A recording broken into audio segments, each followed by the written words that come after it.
काबुल में पाकिस्तान के सिफारती अमले पर फायरिंग की अफसोसनाक खबर आज सामने आई है। वो एम्बेसी के अंदर, क्योंकि काफ़ी बड़ी एम्बेसी है काबुल में पाकिस्तान की, तो वो वहाँ पे वॉक कर रहे थे और उस वक्त उनके ऊपर अटैक हुआ। तो हुआ था तो हमने तो बहुत खुशियां मनाई थी और हम ये कहते थे कि हमने अमेरिका और तालिबान को बिठा दिया और मसला हल करवा दिया। आपको याद होगा कि जब तालिबान ने कब्जा किया काबुल पे, तो यहाँ जो हमारे उस वक्त हुक्मरान थे, उसने कहा कि जी अवामी गुलामी की जंजीरें तोड़ दी, और यहाँ हम खुशियां मना रहे थे। और उस खुशियों में आपने याद होगा कि हमारे जो आईएसआई का चीफ था, वो उस वक्त जाके अफगानिस्तान में बैठा और सब बिल्कुल सामने सारी दुनिया देख रही थी। तहरीक तालिबान अफगानिस्तान ने बैठ लिया है। ये चोर, ये मर्डरर्स, ये चोरों को से बैठ लिया है टीटीपी। तालिबान हुकूमत की अवलीन तरजीह थी कि उनकी ज़मीन किसी भी हाल में दहशतगर्दी के लिए इस्तेमाल नहीं होगी, लेकिन एक बार फिर दोनों तरफ से हम देख रहे हैं कार्रवाइयों का सिलसिला शुरू हो गया है। कलअदम टीटीपी ने जंगबंदी का मुआहिदा ख़त्म करते हुए मुल्क भर में एलानिया हमले शुरू कर दिए हैं। प्रैक्टिकली घर है, जाहिर है इस रिलेशनशिप को आप वो नहीं कर सकते, निगेट नहीं कर सकते। जाहिद खान साहब सर किस तरीके से देख रहे हैं? अनफॉर्चुनेट इंसिडेंट है। तालिबान हुकूमत के जो दावे थे चीजों को स्टेबलाइज करने के रीजन में अफगानिस्तान के अंदर, आप समझते हैं कि वो धरे रह गए, ये एक फेलियर है उनके एंड पे?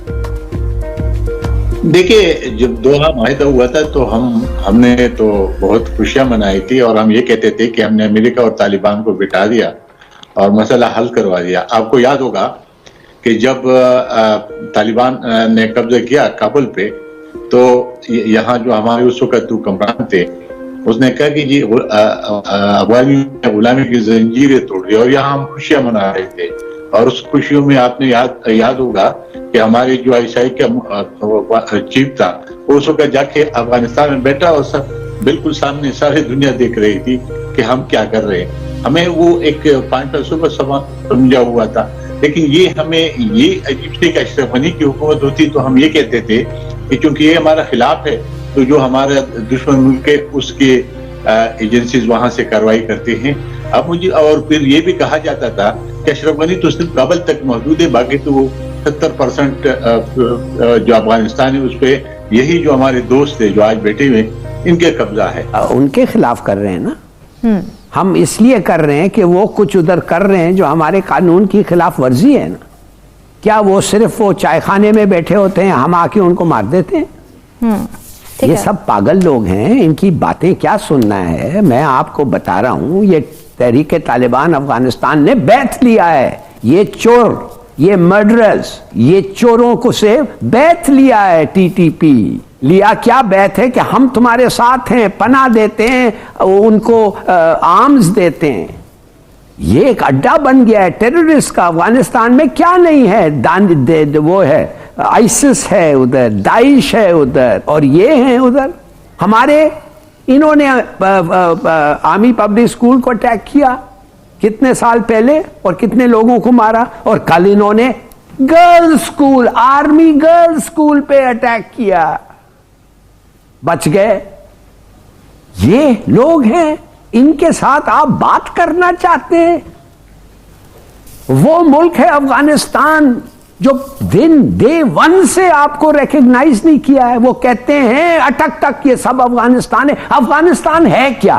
अफगानिस्तान एक बफर स्टेट है ना, जिसमें तुर्कमेन रहते हैं, उज़्बेक्स रहते हैं, ताजिक्स रहते हैं और पश्तून्स रहते हैं। भाई तुम्हारे मुल्क तो सब बने हुए हैं उधर। ये 4 मुल्क सेंट्रल एशिया में तो बने हैं, जाओ ज्वाइन देम। तुम्हारे मुल्क की कोई जरूरत नहीं थी, एम्पायर्स खत्म हो गए, बफर नहीं चाहिए। और अगर तुम बफर बनता चाहते हो और फिर भी रहना चाहते हो और हमारे लोग पे आने पाते हो, तो फिर उनको हम उधर जाके उनके कम्युनिटी सेंटर्स, उनके स्कूल्स, उनके घर, उधर जाके उनके साथ लड़ें। अगर वो आप नहीं कर सकते हैं, ये कभी नहीं रुकेंगे।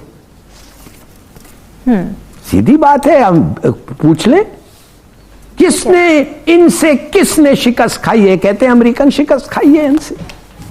3000-4000 अमेरिकन मारे गए 20 साल में। वो तो यूक्रेन में तो 1 लाख मारे गए हैं यूक्रेनियंस 1 साल में। ये छोड़े ये सब, दीज आर ऑल कंकॉक्शंस। इनके साथ आप एक ही तरीका है, your strength is your security. तो हाल और बदतर होता जा रहा है। आज अभी आपने देखा होगा एक चैनल पे, क्योंकि पेशावर में अभी टेलीफोन आती लोगों को, और पेशावर में इतना खौफ छा गया कि वो कहते कि बता नहीं देते तो टारगेट होते हैं। तो इसी सूरत में तो हमें हुकूमत अफगानिस्तान, जो इस वक्त हुकूमत है या नहीं है, लेकिन कह तो रहे थे कि जी उनका बहुत एक्सपीरियंस है, वो सब चीजें कंट्रोल करेगा, चाहे दाइश हो, चाहे टीटीपी हो, कोई भी हो। लेकिन वो वहां पे तो उनके 70% से तो पहले कब्जा था, तो अभी उसको क्यों नहीं कंट्रोल कर रहे? तो मेरे ख्याल में हमें गवर्नमेंट ऑफ पाकिस्तान को बात करनी चाहिए उनसे कि ये सूरत हाल है। अगर एक एमबीसी के अंदर इसी तरह अटैक्स होते हैं, तो बाकी जो इधर यहाँ पे जो हमारे बॉर्डर पे हर वक्त हमारे जो जवान शहीद हो रहे हैं, हमारे अपनी सूबे पुख्तनख्वा का जो सूबा है और बलूचिस्तान, वो तो दहशतगर्दों के हवाले, वो तो उसको जिस वक्त चाहे जिस तरह चाहे वो वहां पे अटैक्स करते हैं।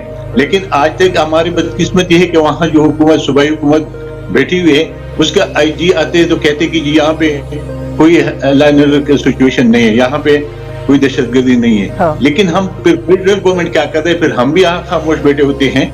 तो मेरे ख्याल में क्रॉस द बोर्ड उनसे बात करनी चाहिए। अगर वो नहीं करेंगे तो ये चीजें तो हमारे लिए बहुत दर्द बन जाएगा। पहले तो फिर भी कोई हुकूमत तो थी, अभी हम अभी जो हमारे एनालिस्ट है जो आपके साथ बैठे हुए, उन्हें कहा कि जी हम वो या वो इदारा नहीं है जो एक डिसिप्लिन हो। तो फिर हमने खुशी किस चीज की मनवाई थी, हमें ये बताए कर रहा था ना। अफगानिस्तान को तो ना बफर रखा हुआ था, ऐसे यही वजह है कि वहां चीजें नहीं पनप सकी। रिसेंट 20 इयर्स जो वॉर है, उसने हमें बहुत तकलीफ दी है। अब सूरत हाल ये है कि मैं कल देख रहा था, हिना रबानी खर साहबा वहां गई हैं, जी हेनरी क्लिंटन के साथ मेरी तस्वीरें होंगी, मैंने उसको लेकर, आप देखा दुपट्टा पहना हुआ, जी जी, इतना वो रिस्पेक्ट करते हैं। हमारा हालत यह है कि हिना रबानी खर साहबा वहां से उतरी हैं और वो जनाब बाल खुले हुए, और उससे आप किसका मजाक उड़ाने जा रहे हो यार, खुदा का खौफ करो। ईरान के अंदर वो सारे उठ के आते हैं, पहन के आते हैं। अच्छा, जस्ट बिकॉज के आपका वो एक बाजगुजार है, उसके 30-40 लाख बंदे आपके पास 30-40 लाख बंदे रखे हुए हैं, या आप भेज दें, चलो भेज दें, तभी भेजें, तभी बड़ा मुश्किल है, भेज भी नहीं सकते यार। इस वक्त जो सिचुएशन ये है, इस तरह के हमले पहले भी होते रहे, लेकिन इस वक्त बड़े खौफनाक हैं। अफगानिस्तान को डिस्टेबलाइज करने के लिए आप सोचे, सिर्फ पाकिस्तान पर आज हमला हुआ है हिकमत यार के हेडक्वार्टर के ऊपर। हिकमत यार के हेडक्वार्टर का इसलिए कि हिकमत यार ने तालिबान की इमारत का साथ देने का ऐलान किया है और उसके 3 बंदे मर गए हैं। फिर आपके साथ हुआ है, क्योंकि आधार बात है, हिकमत यार तो अभी पिछले साल आए थे, बड़ी लंबी तफसीली मेरी उनसे मुलाकात हुई। वो यही कह रहे थे कि इस वक्त अमेरिका से तालिबान ने जंग जीती हुई है, हमें उनका साथ देना चाहिए ताकि स्टेबलाइज हो जाए। हमारा मसला पता है क्या है, हम कोई पॉलिसी नहीं बना रहे, ठीक है, हम कोई चीज ये नहीं बना रहे। मैं उस दिन इन लोगों से मिला, उन्होंने कहा अफगानिस्तान वालों ने कहा हम आपको कोल देते हैं। अब वो कहते ये हैं कि आप इसका पब्लिकली ऐलान न करें, वरना यहाँ पर जो एक नफरत बनी हुई है, 20 साल की जंग में हमने उनके खिलाफ थे ना, हम तो साथ तो नहीं थे, तो वो कहेंगे कि जिनको आप सस्ता क्यों दे रहे हैं। तो वो बात है, इन्होंने बयान दे दिया, वहां से चीजें शुरू हो गई।